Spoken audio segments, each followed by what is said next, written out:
I walked into my kitchen and found my nanny breastfeeding my husband's baby. Not my baby. His baby. The one I didn't know existed until that moment when I saw those familiar green eyes staring back at me from a tiny face that looked nothing like mine. The bottle of wine I'd been holding crashed to the floor, red liquid spreading across the white tiles like blood. Emma looked up at me with this serene smile, completely unbothered, like she'd been waiting for this moment all along. "Oh good, you're home early," she said, adjusting the infant at her breast. "We need to talk." My legs gave out. I gripped the granite countertop so hard my knuckles went white. This woman I'd trusted with my 2-year-old daughter Sophia for the past 6 months was sitting in my kitchen, in my chair, nursing a baby that shared my husband's distinctive cleft chin. "Whose baby is that?" I whispered, though I already knew. Deep down, I already knew. Emma stood up, still cradling the infant, and walked over to me with those graceful steps that had impressed me during her interview. She'd seemed so perfect then. 28, early childhood education degree, glowing references, and this ethereal beauty that made her look like she belonged in a pre-Raphaelite painting. Long auburn hair, porcelain skin, and those startling blue eyes that seemed to see right through you. "This is Marcus," she said softly. "He's 3 months old. And before you ask, yes, David is his father." The room started spinning. David. My husband of 5 years. The man who'd held my hand through morning sickness, who'd cried when Sophia took her first steps, who'd made love to me just that morning before leaving for his business trip to Chicago. "That's impossible," I managed to say. "David was with me 3 months ago. He was with me when that baby was conceived." Emma's smile widened, and for the first time I saw something cruel in it. "Oh sweetie. David's been with me a lot longer than 3 months." She walked over to the kitchen island where she'd left her purse. Still holding the baby with one arm, she pulled out a manila folder and set it down in front of me. "Go ahead. Open it." My hands were shaking as I lifted the cover. Inside were photographs. Dozens of them. David and Emma at restaurants.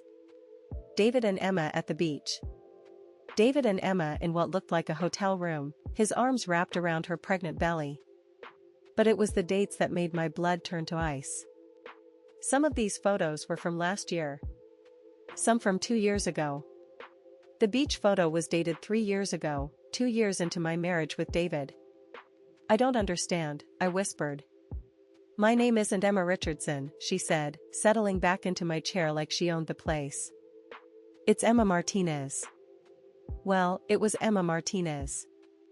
Then it was Emma Patterson for 7 years. Now it's back to Emma Martinez, at least legally. The baby made a soft cooing sound, and she looked down at him with such tenderness it made me sick. "Patterson," I repeated. David's last name was Patterson. My last name was Patterson. "I was David's first wife," Emma said simply. "We were married for 7 years. Divorced 3 years ago. Except, well, the divorce was never really final for David. Was it, Marcus?" She kissed the baby's forehead. "Daddy never really let Mommy go." I sank into the chair across from her, my mind reeling. "You're lying. David never mentioned a first wife. His family never mentioned." "His family loved me," Emma interrupted. "His mother still sends me Christmas cards. His sister still invites me to her kids' birthday parties. They were devastated when we split up. They blamed David entirely." She reached back into the folder and pulled out a wedding photo. David in a tuxedo, looking younger but unmistakably him, with Emma in an elaborate white dress. They looked happy. Radiant. The way David and I had looked on our wedding day. "Why did you divorce?" I asked, though I wasn't sure I wanted to know. Emma's expression darkened. "David has a wandering eye. Surely you've figured that out by now. He cheated on me with 3 different women over the course of our marriage. The last one was serious enough that he actually talked about leaving me for her." My throat felt like sandpaper. "But you left him." "I did. Best decision I ever made.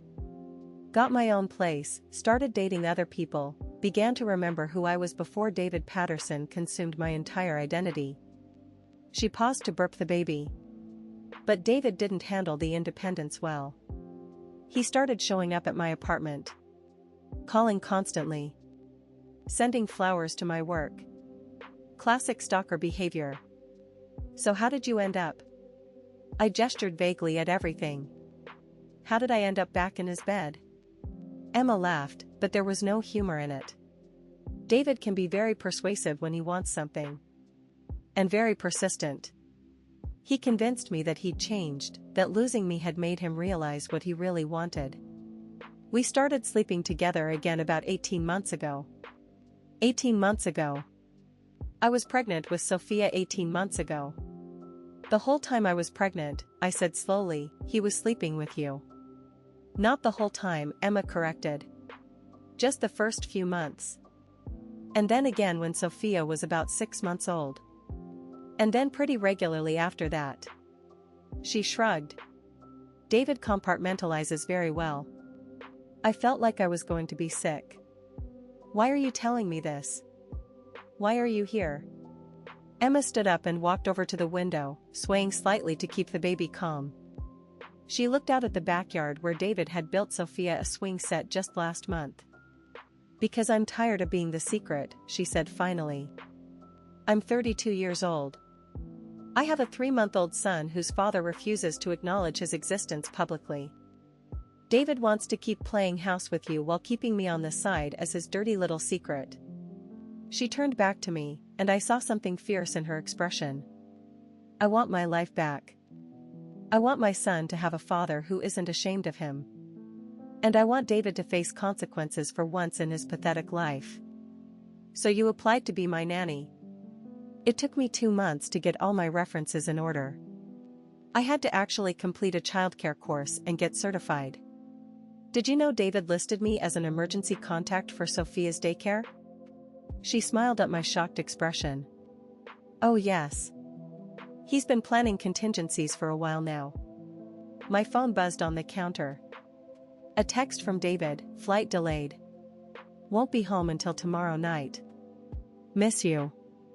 Emma saw me looking at my phone. He's not in Chicago, she said matter-of-factly. He's at his brother's cabin in Lake Tahoe. He goes there when he needs to think. Usually when one of his lies is about to catch up with him. I stared at her. How do you know that? Because he's been there for the past week, trying to figure out how to tell you about Marcus without losing his comfortable little setup here. She gestured around the kitchen. This house, the perfect family image, the social status of being married to the successful marketing director with the adorable daughter. The baby started to fuss, and Emma began to rock him gently. David loves having his cake and eating it too. But I'm done being the secret ingredient. My mind was racing. 6 months. This woman had been in my house for 6 months, watching me play happy family with a man who was lying to both of us. She'd helped me potty train Sophia. She'd been there when Sophia had nightmares. She'd made us dinner countless times. The references, I said suddenly. The childcare certification. None of it was real. Oh, it was all real, Emma corrected. I told you, I spent 2 months preparing. I really am qualified to take care of children. I really did work for the Harrison family before I came here. I just left out the part about being married to your husband. I stood up abruptly, knocking over my chair. You're insane. Both of you are insane. I'm calling the police. Emma didn't look concerned. And tell them what? That your husband's ex-wife got a job taking care of your daughter? That's not illegal. Immoral maybe, but not illegal. She had a point. What crime had actually been committed here? Adultery wasn't illegal. Lying about your identity to get a job was sketchy but probably not criminal. And technically, she'd been an excellent nanny. I want you out of my house, I said. Of course. I'll just collect my things. Emma headed toward the living room where she'd left what I now realized was a diaper bag, not her usual work purse. But first, you should know that David's been planning to ask you for a divorce. I froze. What? He's been working up the courage for months. He wants to be with me and Marcus, but he's terrified of losing his relationship with Sophia. And, if I'm being honest, he's terrified of losing this house and half his assets in the divorce. She returned with the diaper bag slung over her shoulder. He's been stalling, trying to figure out a way to have everything. Keep you happy, keep me happy, keep his perfect life intact. But Marcus is getting older, and I'm getting impatient. Emma walked back over to me, close enough that I could smell her perfume, the same one David always said he loved on me. I decided to force his hand, she said quietly. I figured if his sweet little wife found out about me, David would have to make a choice. And I'm betting he chooses the mother of his son over the woman he's been lying to for 5 years. The front door opened, and Sophia came running in from the backyard where she'd been playing with the neighbor's kids. Mommy! Emma, she called out happily. Look what I found. She was holding a dandelion, her face bright with excitement. She ran straight to Emma, who bent down to admire the flower while still holding the baby. That's beautiful, sweetie, Emma said warmly. Should we put it in some water? Watching them together, I realized with horror that Sophia adored Emma. She'd been asking when Emma would come back even on weekends. She'd started copying Emma's mannerisms, the way she tucked her hair behind her ear, the way she said lovely instead of pretty. Emma had been grooming my daughter to love her. Whose baby is that? Sophia asked, reaching up to touch the infant's tiny hand. This is Marcus, Emma said gently. He's my baby. Isn't he sweet? Sophia nodded solemnly. Can I hold him? Maybe when you're a little bigger, Emma said. But you can say hi. I watched my daughter coo at this baby, David's baby, and something inside me snapped. Sophia, go to your room, I said, my voice sharp enough that both she and Emma looked up in surprise. But Mommy. Now. Sophia's lips started to tremble, but she obediently trudged toward the stairs. I waited until I heard her bedroom door close before I turned back to Emma. You involved my daughter in this, I said, my voice low and dangerous. That crosses a line. Emma shrugged. Sophia's going to be Marcus's big sister soon enough. Better she gets used to the idea now. Over my dead body. David's not going to choose you, Emma said, almost pityingly. You're sweet, but you're not particularly exciting. You're a good mother, but so am I. And I have something you don't have. What's that? Emma smiled, and this time it was genuinely warm. History. David and I have 7 years of marriage behind us. We know each other's flaws and we love each other anyway. What you have with David is infatuation, newness. What we have is real love. She kissed Marcus's forehead again. Plus, I gave him a son. The casual cruelty of that statement hit me like a physical blow. I'd suffered 2 miscarriages before Sophia was born, and David knew how desperately I wanted to give him a son. Get out, I whispered. I'm going, Emma said. She paused at the kitchen doorway. But Sarah? When David comes home tomorrow and you confront him about all this, remember that you can choose to handle this with dignity. We're all adults here. We can figure out a way to co-parent that works for everyone. She shifted Marcus to her other arm. Or you can make this ugly and painful for everyone, especially the children. Your choice. After she left, I sat in my kitchen surrounded by broken glass and the lingering scent of her perfume, trying to process what had just happened. My nanny was my husband's secret first wife. She'd been sleeping with him throughout my entire pregnancy and for the past year and a half. She'd given birth to his son. She'd been living in my house, caring for my daughter, all while planning to take my husband away from me. And the most twisted part? She was right about one thing. David was going to have to choose. I spent that night pacing the house, alternating between rage and devastation. I called in sick to work, There was no way I could face my kindergarten classroom full of 5-year-olds when my own life was imploding. By noon, I'd made my decision. I wasn't going to wait for David to come home and feed me some rehearsed explanation. I wasn't going to let him control this narrative. I called my sister Jessica, who lived 2 hours away in Sacramento. "I need you to come get Sophia," I said without preamble. "What's wrong? You sound terrible." "David's been cheating on me. With his ex-wife. She has his baby."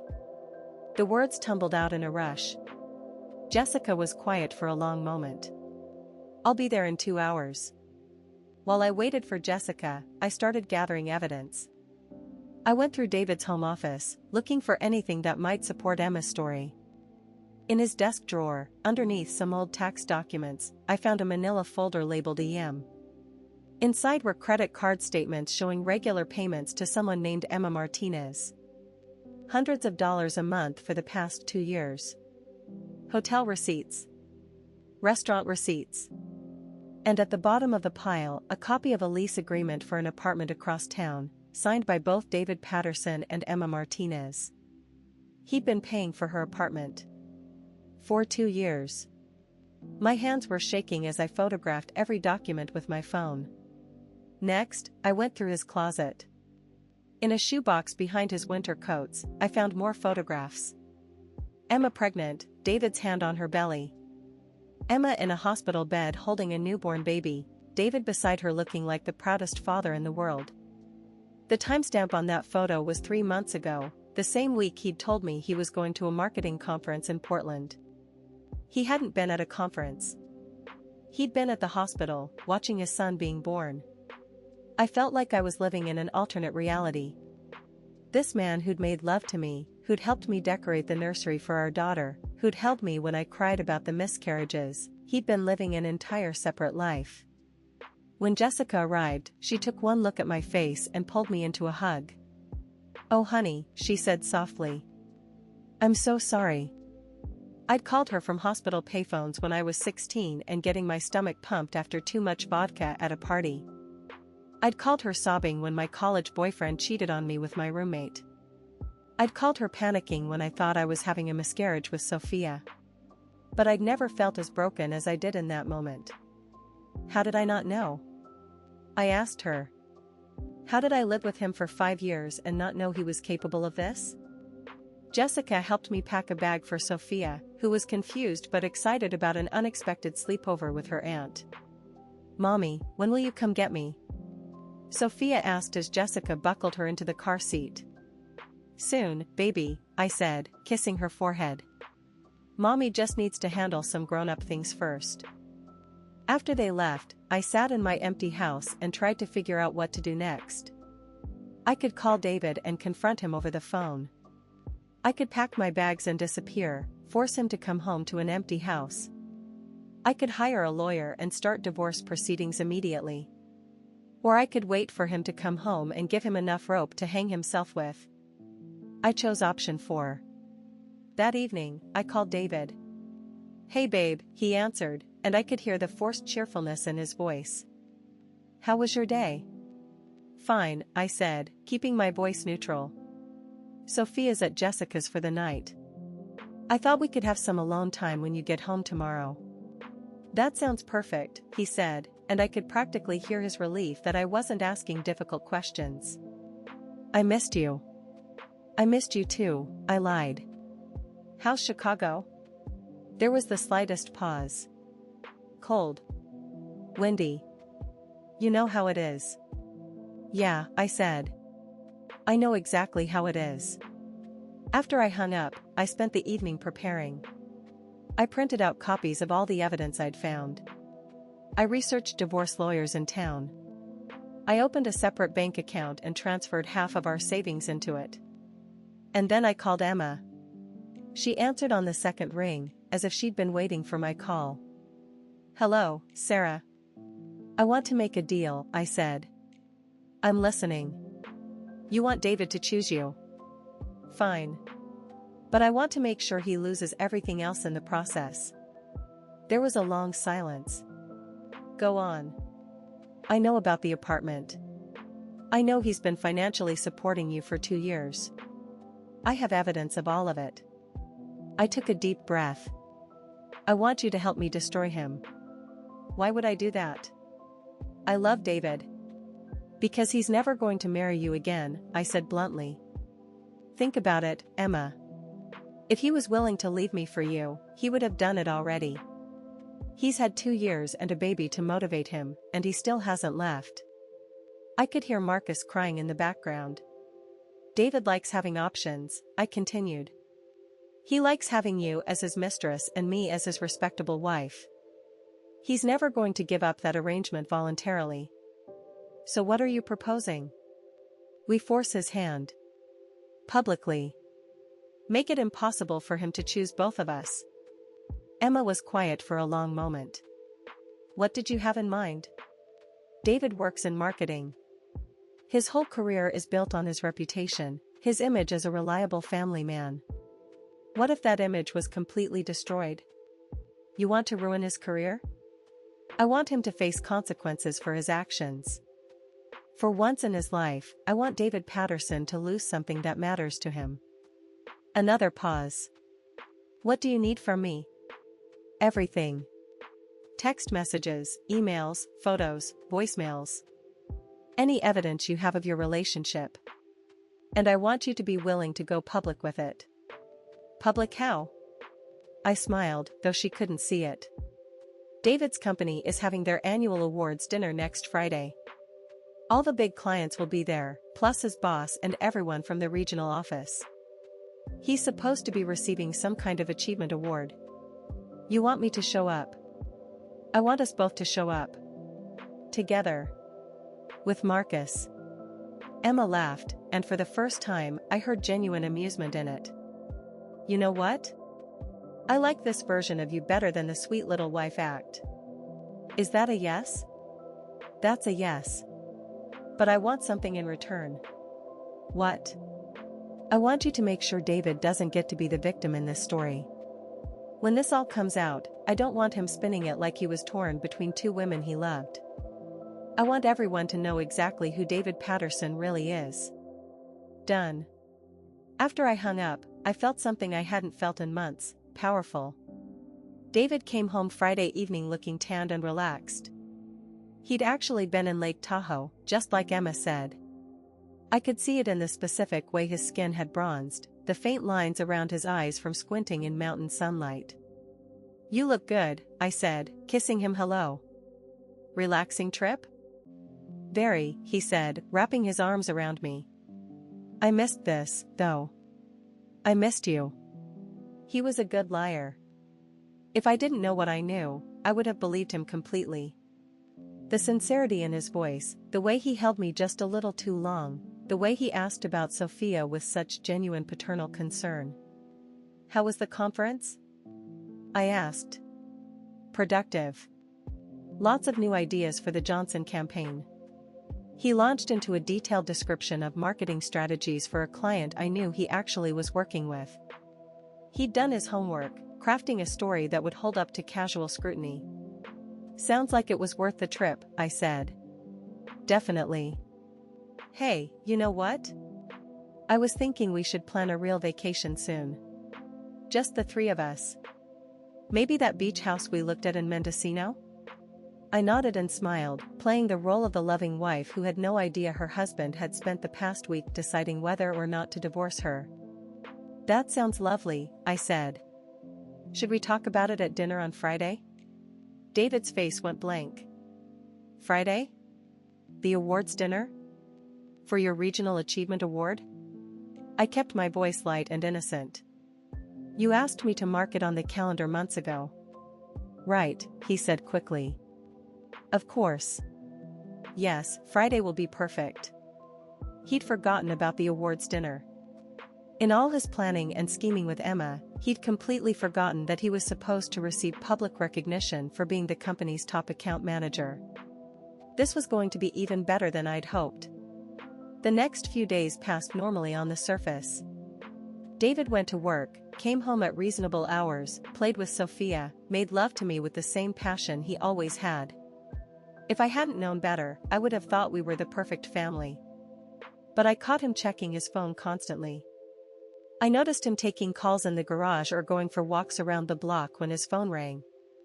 He was managing two different lives, and the stress was starting to show.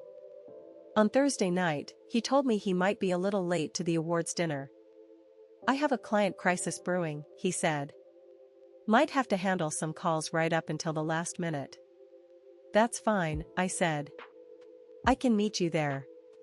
"Actually, maybe it's better if you just skip it entirely," he said casually. "These work things are pretty boring. Lots of shop talk." "David," I said, giving him a look. "You're receiving an award." "I'm not missing that." He backpedaled quickly. "Of course. You're right. I just don't want you to be bored." "I'll bring a book," I said, kissing his cheek. Friday evening, I spent 2 hours getting ready. I wore the black cocktail dress David had bought me for my birthday, the one that made my waist look tiny and showed just enough cleavage to be interesting. I had my hair done at the salon and bought new shoes that made my legs look a mile long. If I was going to destroy my marriage publicly, I was going to look incredible doing it. The awards dinner was being held at the Ritz-Carlton downtown. I'd been to several of David's work functions there, and I knew the layout well. The cocktail hour was in the main ballroom, followed by dinner and the awards ceremony. I arrived right on time and immediately spotted David near the bar, laughing with his boss and a couple of clients. He looked handsome in his navy suit, confident and charming in the way that had first attracted me to him. He saw me across the room and his face lit up with what looked like genuine happiness. He excused himself from his conversation and came over to kiss me hello. "You look stunning," he said, and I could tell he meant it. "Thank you," I said. "Congratulations on the award." "Thanks. I have to admit, I'm pretty proud of this one." We mingled for the next hour, David introducing me to people I'd never met, telling stories about successful campaigns and difficult clients. He was in his element here, and I found myself remembering why I'd fallen in love with him in the first place. He was charismatic, intelligent, funny. He was also a pathological liar. At 7:30, just as everyone was being seated for dinner, I saw Emma enter the ballroom. She looked spectacular. She was wearing a red dress that hugged her curves perfectly, her auburn hair swept up in an elegant chignon. She was carrying Marcus in an infant car seat, and she looked like she belonged at this kind of upscale event. David hadn't seen her yet. He was seated at the head table with the other award recipients, his back to the entrance. Emma made eye contact with me across the room and nodded slightly. Then she began walking toward our table. I watched David's colleagues notice her first. A few heads turned, then a few more. She was the kind of woman who commanded attention just by existing. It wasn't until she was about 10 feet from our table that David turned around to see what everyone was looking at. The color drained from his face so quickly I thought he might faint. Emma walked right up to him, smiled warmly, and said in a voice loud enough for half the ballroom to hear, "Hello, David. Congratulations on your award." David stood up so abruptly he knocked over his water glass. "Emma. What are you? How did you?" "I thought Marcus should see his father receive recognition for his professional achievements," she said smoothly. She turned to the other people at the table. "I'm Emma Martinez, David's first wife." The silence that followed was deafening. David's boss, a man named Richard whom I'd met several times, looked back and forth between Emma, David, and me with obvious confusion. "First wife?" Richard repeated. "Oh yes," Emma said brightly. "We were married for 7 years. Divorced 3 years ago. But we've been seeing each other again recently." She lifted the car seat slightly. "This is our son, Marcus. He's 3 months old." I watched David's career implode in real time. His face had gone from pale to gray to slightly green. His mouth was opening and closing like a fish out of water. "David?" Richard said slowly. "You told us you'd never been married before, Sarah." All eyes turned to me. This was my moment. I stood up and walked over to Emma, taking her arm gently.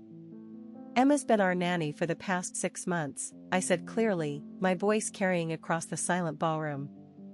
I had no idea she was David's ex-wife until a few days ago. The murmur that went through the room was like a wave. I could see people pulling out their phones, already texting and calling other people. David finally found his voice. This isn't what it looks like. Really? I said. Because it looks like you've been living a double life. It looks like you lied to me, to your employer, and to everyone else about your past. It looks like you've been financially supporting your ex-wife while she worked in our home, caring for our daughter. I pulled out my phone and opened the photo gallery, showing the pictures I'd found of David and Emma together. It looks like you were with her when she gave birth to your son while telling me you were at a marketing conference. It looks like you've been playing both of us for fools. David lunged toward me, trying to grab my phone, but Emma stepped between us. Don't, she said quietly, but her voice carried a warning. You've done enough damage, David. Marcus started crying, probably sensing the tension in the room. Emma immediately began rocking the car seat, her maternal instincts kicking in even in the middle of this public confrontation. Is that your son? Richard asked David directly. David looked around the room at all the faces staring at him. His colleagues, his clients, his boss, his wife, his ex-wife, and his infant son. The life he'd been trying so desperately to compartmentalize had just exploded into one massive mess. Yes, he whispered. And you've been having an affair with your ex-wife while married to Sarah? David's silence was answer enough. Richard stood up slowly. I think we need to have a private conversation, he told David. Now. As Richard led David away from the table, Emma turned to me. How do you feel? She asked softly. I thought about it for a moment. I felt angry, yes. Betrayed, absolutely.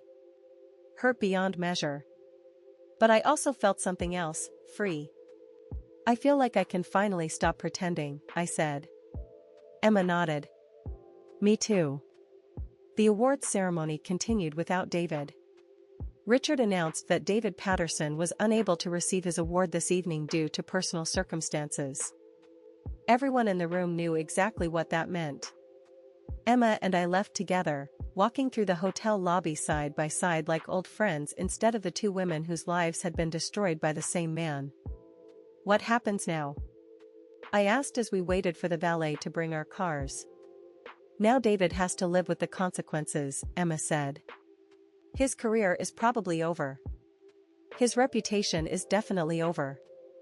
And he's going to have to figure out how to co-parent 2 children with 2 women who no longer trust him.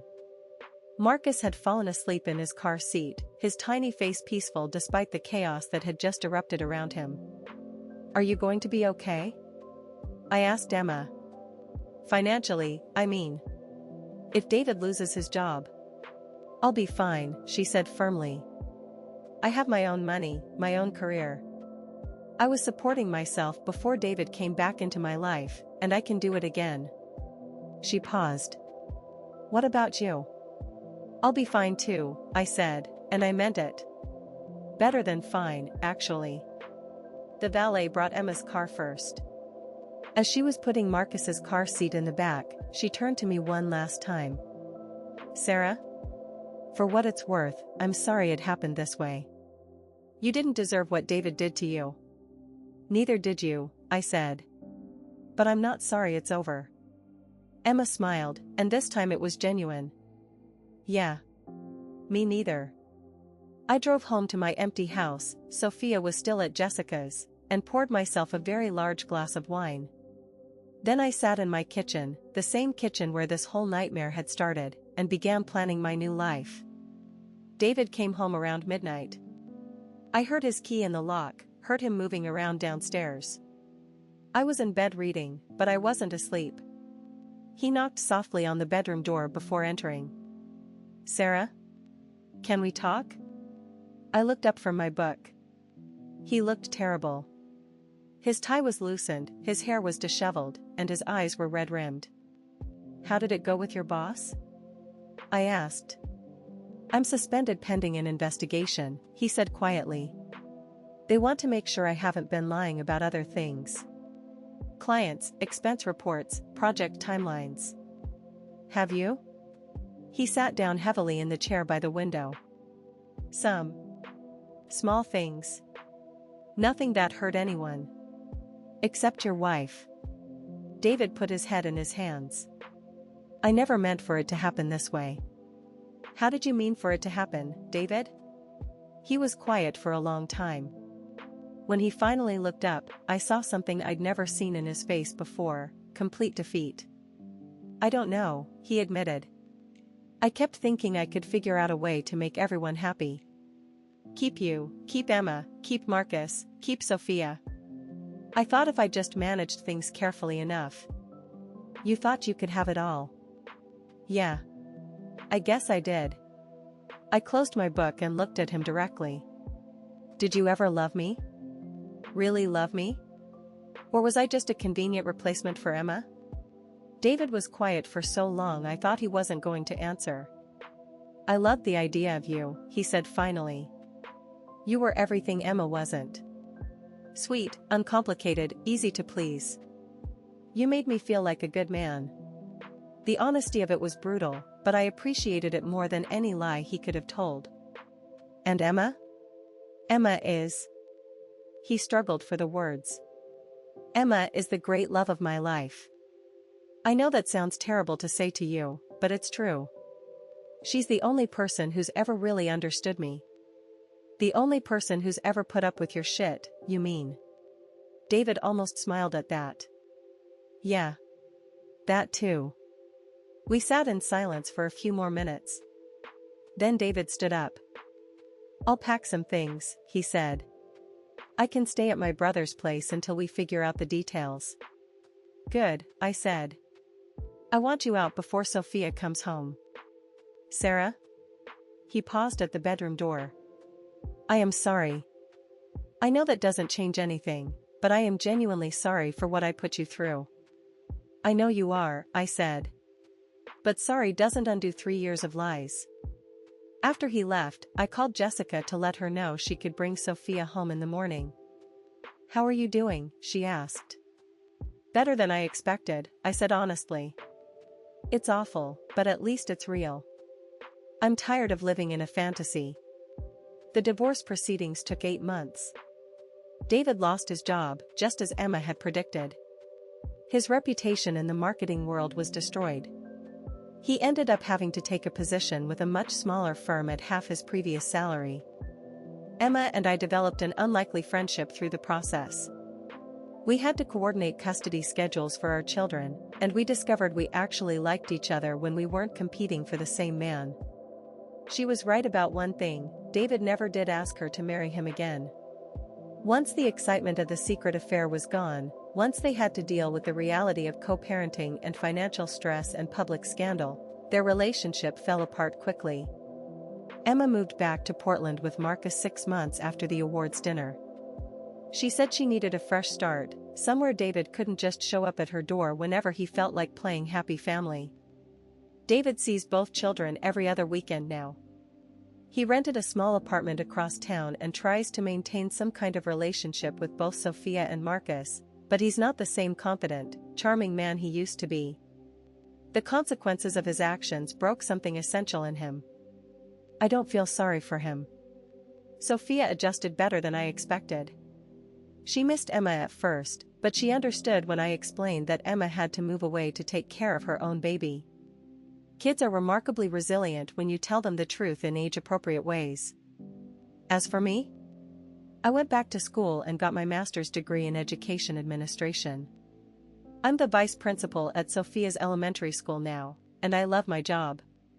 I bought a smaller house that's just mine and Sophia's. I've been dating someone wonderful for the past year, a divorced father who's never lied to me about anything, not even small things. Sometimes I wonder what would have happened if Emma had never revealed the truth. How long would David have been able to maintain his double life? Would he eventually have chosen one of us, or would he have kept us both dangling indefinitely? But mostly I'm grateful. Emma's betrayal revealed David's betrayal, and that freed me from a marriage built on lies. I learned that sometimes the worst thing that happens to you is actually the best thing that could have happened to you. Have you experienced something like this? Tell me in the comments.